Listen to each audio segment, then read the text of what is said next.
Hey everybody, welcome to another episode of Becoming a Powerhouse Brand. I'm so excited today because I have the lovely Lixxy Harkcom on, who is going to be talking to us all about her journey, how she supports people to reduce stress, get more time back, and raise their profit as a business owner. So Lixxy, thank you so much for coming on. Thank you for having Could, me. could you tell us a little bit about your story, your background? Because I know you've not had the easiest start to your business, obviously getting thrown straight into everything. So just share with us what your journey has been so far. Yeah, so my journey started at 23. So I got married at 20 and I was in an emotionally abusive marriage. And I had the courage to leave that. But at 23, I was divorced and living on a sofa, which is not where I expected to be in my 20s. Yeah. And I took stock of what I was doing with my life and wondered what I could be doing differently, because this is what I want to spend the rest of my life doing, living on this sofa. And I made the decision to move from my hometown in Bournemouth to London for a corporate job that I did not understand, other than it was in sales. But over the next 6 years, I built a really successful corporate career. And by 31, I was on multi six figures. Which is amazing. And if you Yeah. told 23-year-old me that I was going to be doing that, I would never have believed you. And then while I was kind of getting successful in corporate, I realized that I wanted to help other women be more successful. I wish that there'd been someone when I was 23 who sat me down and said, you absolutely can do more. Like, you don't have to stay living on this sofa. Yeah. Um, and that's when I started the business. So it started off as general coaching for women, mostly based in the corporate space. And then I pivoted into business coaching because I wanted to help female founders earn more money in their business, essentially. Yeah. Amazing. So what made you like, what were you doing in corporate? What was your sort of role that you were doing? Yeah, so I was in channel sales. So I managed an account and I helped them sell more of the products that my company made.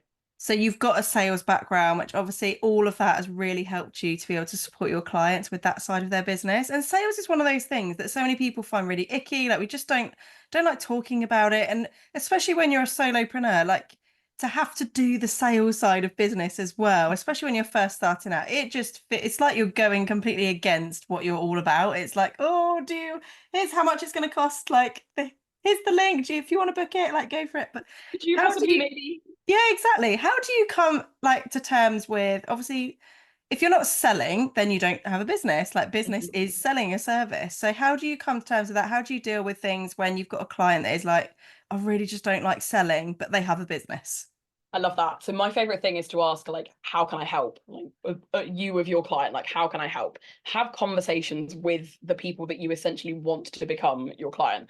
I always say that conversations equals conversions. I was going to do it the wrong way around then. So the more people that you can talk to and start conversations with, the more sales you're going to end up getting. Yeah. And I think people put too much pressure on the actual closing of the sale. That's the bit that they tend to focus on, but there's so much work that has to go into the run up to that bit. Yeah.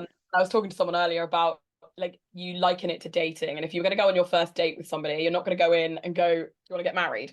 Because that's not going to go down very well. But that's the way that people view sales. As you speak to somebody that's an ideal client and you go, do you want to buy it? And they go, no, because you haven't dated them, you haven't Yeah. done the build up and got to know them and understood their pain points and their problems and what they're dealing with at the moment. And it's that portion of it that I love doing, like just having conversations with people and helping them solve their problem.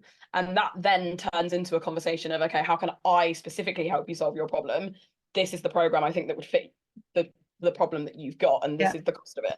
And by the time you get to that point, you've already sold it to them because they've spent some time getting to know you, getting to know how you can help. And by the time you get to the point of, I need some money now, they're already bought into it because you've done Yeah. that work. It's so true, isn't it? Because they're already, if you're invested in someone from an emotional point of view, like we've all done it on social media where there'll be somebody that before they've even sold anything, they're just speaking directly to us. Like they know our pain points, they know what we want to have, they know the situation we're in. It's like, oh my God, they know who I am. I feel seen. Like I'm just going to buy whatever they're selling at the end of this because you're so invested in that person. And I think it's one of those things. It is something you do have to learn how to do, definitely. But I think, yeah, sales doesn't have to be sleazy, does it? No, not at all. I think thinking about it more from like a service point of view instead of a salesy Yeah. perspective, I think is what helped me when I was developing my sales ability in corporate. Definitely, like, how can I serve you? How can I help you? What have I got that you need to solve the problem that you've got? Yeah. And I love that you're such a people person. Like your energy, like you just have a call with you and it's just like you're talking to a friend that you've known for ages. Like, and I think that's so lovely because Thanks. especially if you're reaching out to somebody, especially if it is something like sales or something that is seen as a very like that's the business sort of strategy side of things, and it might feel a bit salesy in itself, like even just working with someone like that. But when you're speaking to someone that's just a normal person, it just makes it so much easier, doesn't it? And it's not scary to talk about it. Exactly. Like I'm just little old Lix from Bournemouth. Like I'm just like everybody else. Like I just really like sales. Like, it's just something that I have to be really good at because I like talking to people. And not everybody likes that, but it's a skill that you can develop. And what I kind of am trying to impart on my clients is trying not to focus on the sales and the exchanging of money piece of it, Yeah. but the habit of getting into conversations with people. Just go and talk to as many people as you can about whatever it is that they're doing. And the more you do that and the more consistently you do that, the more consistently you'll get sales. Yeah. What would you say is like the number one question you get asked from your clients when they start working with you? Is there like a Oh, particular pain point that you're like, this just keeps coming up all over and over again? it's definitely I need more money. Like there's not enough money coming in and I don't know where to go and find clients, I think is probably the key one. Yeah. That seems to be because I think once you get into the mindset as well of I've not got enough money coming in, the panic starts to take over. And then most business owners know what they need to be doing. It's the act of actually going and doing it that they Yeah. sometimes struggle with. And when you get into that panic mindset of there's not enough money, I think it stops a lot of people taking the action because you get imposter syndrome comes in, Yeah. you're panicking, you're not focusing on what you need to be doing, and it just gets a bit much. And that's where I come in and help. And I'm like, okay, we need to take this down a peg or two. Let's look at what you can actually go out and sell today. Like, who can you go and talk to about whatever it is, and just start having those conversations. Yeah. And like you say, I think it's reframing it because we're bombarded online with you should be doing this, you should be doing that. A successful business is this, that, and the other. And actually, like for some of us or some people that are listening to this, that's not necessarily what your personal goal will be. And I think it's just finding that alignment, isn't it? In what matters to you. Like what sales do you actually want to get? How much profit do you want to be making? Like what does your dream lifestyle look like? And what do you need in order to make that happen? I think where we're just surrounded by like people on yachts and flying business class. And for a lot of people, that's just not something that they want. And it's, yeah, you're just surrounded by this. If you haven't achieved that, then you're not successful yet. Yeah, absolutely. Which I think you have to keep in mind your version of success. Like Yeah. I earned multi six figures at 31. I've never been on a yacht. It's not in my wheelhouse of things that I want to do. I don't like the sea. But what I did do was retire my mum because that was really important to me. Yeah. Because she's been a nurse for like 30 years. She's got really bad knees. She's got long COVID. It's time for her to stop working. So that, as far as I'm concerned, I'm done now. Like I don't need to achieve anything else in my life because I managed to retire my mum. And I think that's the important thing is remembering what success looks like to you. And it might just be that when your kids are on their school holidays, you get to go on holiday every time they're off. That Yeah. could be your version of success. It doesn't have to be that you live in £1 million mansion and you're sipping champagne on a yacht 7 times a year. And I mean, if that is your dream, by all means, go ahead and go and do Exactly. that. But it doesn't have to be like that No. version of my version of success is being happy and healthy and making sure the people around me have a nice life. That's what I Yeah. want out of my life. Yeah. What would you say is your biggest challenge in business, like personally for you? I living with chronic pain. I've got 4 chronic pain conditions. So continually taking action in the business is my biggest challenge. And it's something that I've had to get really good at. Being able to continually show up and take action and go and talk to people Yeah. when I don't feel like getting out of bed. And I've developed ways of doing that and things that mean that I can keep doing it even on days when I feel awful. I prioritize. So I use something called my daily big three. And it's like the 3 things that you have to get done today to move you closer to your goals. So if you're having a rubbish day or not, or I'm having a really bad pain day, I've only got to get 3 things done. And I know I've still moved the business Yeah. forward and I've kept it running. And it's the skill of learning to prioritize, but also giving yourself permission to not have to do the 20 things that are on your to-do list right now Yeah. if you're not feeling like it. So yeah, that's living with chronic pain is definitely my biggest one. I love that. Giving yourself permission that you don't have to do all of these things. Like that's just so powerful. And I think so many people, we just bombard ourselves with so much, don't we? Our to-do lists are growing every single day. You're always like, oh, I must add that to the list. I must add that to the list. And before you know it, you're absolutely swamped in all of these things that you need to get done. When actually, like you say, it's prioritizing what is important to do right now.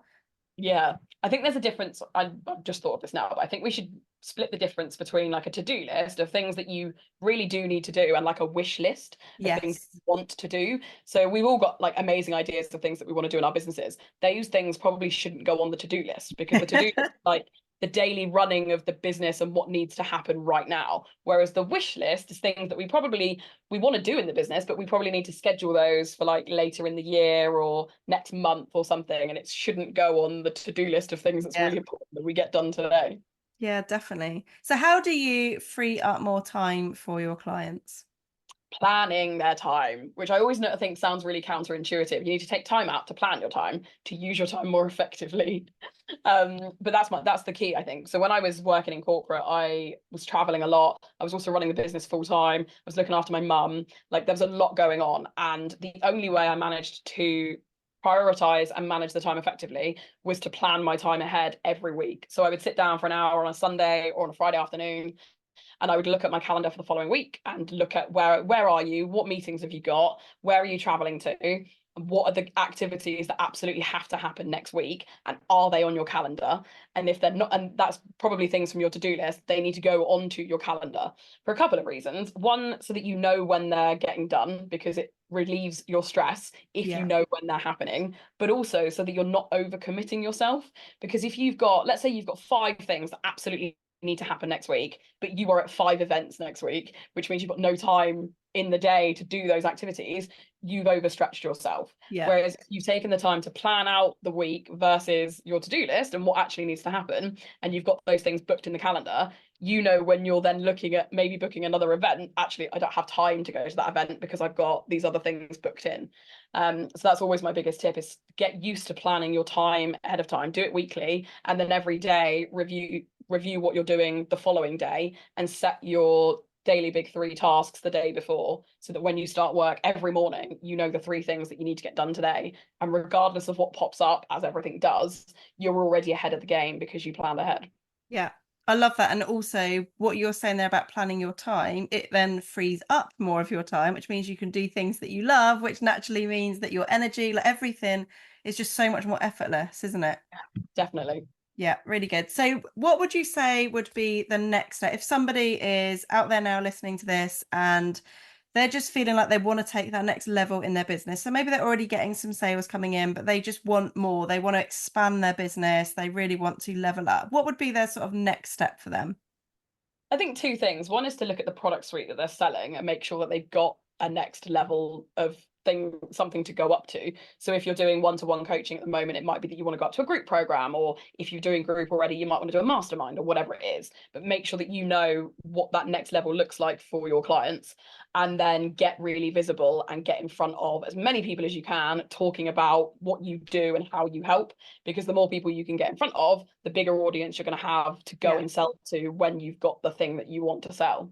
Yeah, absolutely. And with the whole offer suite, I think that's so interesting because a lot of people think, oh, I'm leveling up, I'm going to rebrand, I'm going to do all these things. So I'm just going to put a 0 on the end of my pricing and think that is leveling up. It's like, no, it has Don't to love be. that idea. I mean, some people do it, it works for them. It's not what I would want to do. Like, if the program's not changing, just adding a 0 to it probably isn't very authentic. It's not hugely No, exactly. integrity.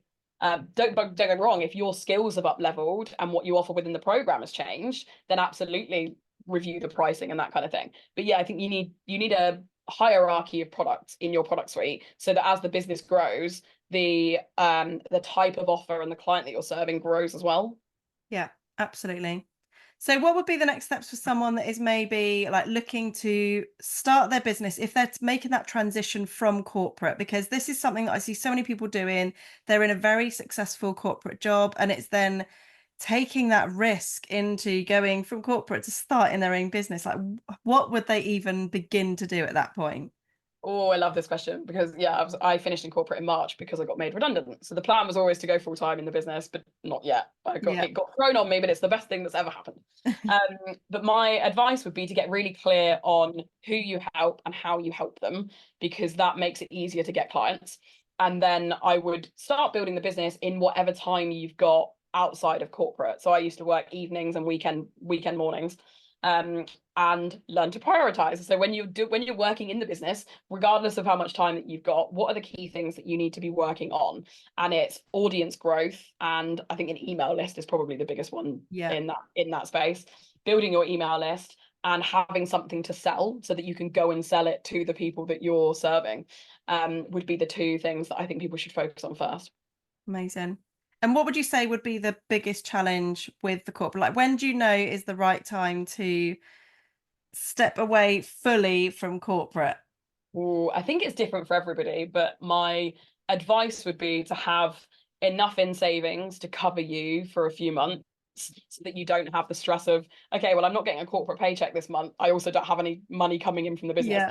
You will, like, be sensible with it. You need to have a buffer of an amount, whatever that amount is for you, saved up so that you feel comfortable leaving corporate. And even if whether you've got clients coming in or not, you still need that buffer, I think, before you Yeah. can make the leap.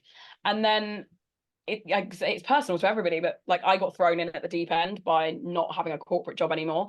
I don't recommend doing that if that's an option for you. If you can go down to part-time and then ramp the business up, do that, because you've got then the security of being still employed while ramping it up. But yeah, I think it's different for everybody. But yeah, definitely have a pot of money that you can fall back on in case there are Yeah. slow months, because as we all know in business, sometimes it does go up and down.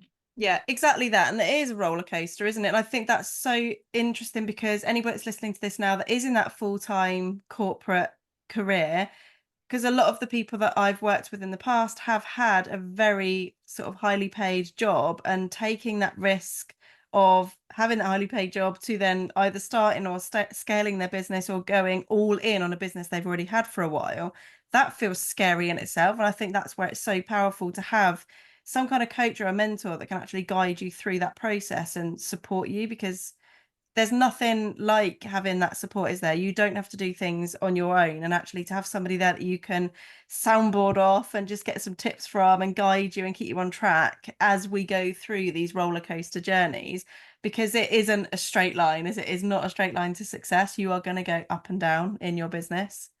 Yeah, definitely. If I didn't have my coach when I got made redundant, I think I would have flapped about a bit more.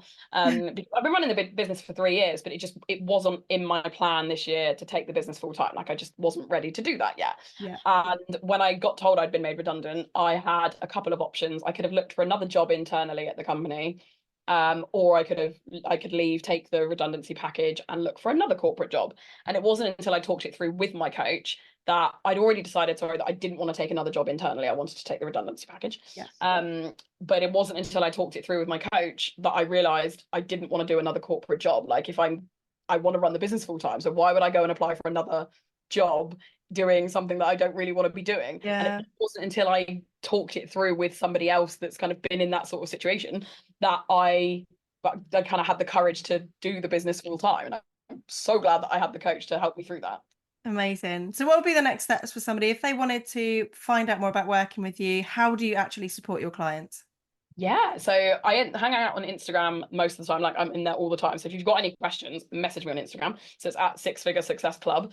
My business growth checklist, I think, is probably the best place for people to start. It's a little freebie that's got 10 tasks in it that you can complete every day to grow your business. So it's all the things. When you say, someone says lead generation and you go, I've got no idea what that means, go and download the business growth checklist, because it's all of those things. And it's the idea, from my perspective, the idea of it is that it becomes something that you do out of habit every day. You spend the first hour of your day doing these 10 tasks, and you do them every day from now until the end of time, and your business will continue to grow because you'll be getting in front of your ideal clients. You'll be sharing your offer with your audience and all that sort of thing that you need to be doing every day to grow the business.